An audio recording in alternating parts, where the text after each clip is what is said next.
He calls himself a social scientist. You may think of him as an economist. What's undeniable is he's a celebrity because of his book, Capital in the 21st Century. Professor, you face some criticism, it's fair to say that. If you could do the research and write the book all over again, what would you do differently?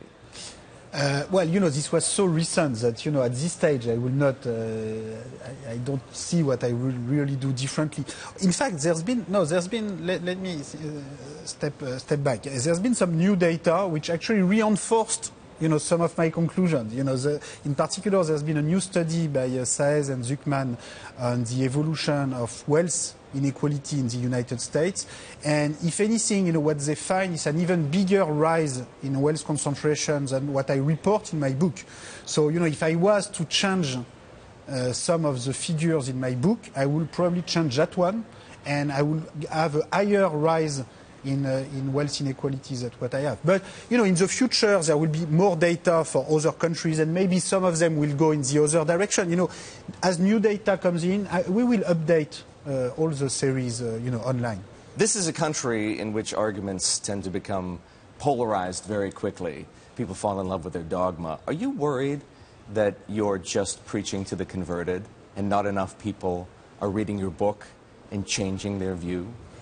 I receive lots of message, email, and I see lots of people when I sign books in bookshops of people, who are not particularly left-wing or not particularly right-wing or not particularly economists, certainly, and who use the swing vote. Who don't usually read that kind of book, and who seem to, to have learned, by reading this book. And ultimately, this is what makes me, very happy, which is that I have tried, to contribute to make these economic issues accessible to more people, because these are very important issues. They should not be left just to the handful of economists, and that's what this book is about. Here's what I'd like to know: what do you do for an encore? What do I do? An encore. Encore, what will I do? Now I am moving more on working on emerging countries, so working on China, India, Africa, Latin America, because this is, we have less data for these countries than for developed countries, so we are trying with my colleagues to move in this direction. And, it's not only having more data, it's also to better understand, the kind of political debate and policy debates that you have. For instance, in China right now, there is growing attention to the issue of wealth inequality.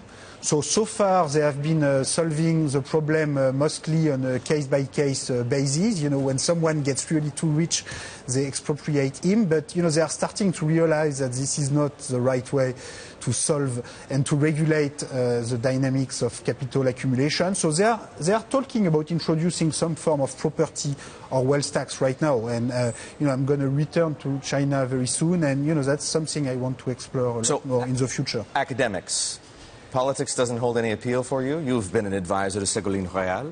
No, not really. I was just not convinced by Sarkozy, which is a different matter. But, I've never been an advisor to anyone. I've been an academic, I've been writing books, and I think I will keep writing books. I think books, can be quite powerful. I believe in the power of ideas, I believe in the power of books, and, everybody is doing politics. I mean, everybody is trying to promote, the social good, in its own way. And, I think there are other ways to promote the social good and to do politics than being a politician. If Hillary Clinton were to call you and ask you to become an economic advisor to her in what we believe to be her effort to win the White House in 2016, would you take the job? Well, I will certainly talk to her because, I'm a polite person. And has she called you? I always talk. No, she has not called me. I always talk to people who ask to talk to me. Well, most people at least. But, I don't think I would like to become a full-time advisor. I think I'm happy to talk, to contribute to the conversation. But I think, there's a role for different group of people. And I think, there's a role for, academics to do their job, to collect data, to take time, because this takes a lot of time. I need quiet days, quiet week, quiet months. And, I'm happy, of course, to talk today in your show and to do publicity for the book. But, if I want to write new books, I need to have quiet times at my office. And I think that's what I am best at. And so I think I will keep doing that in the future.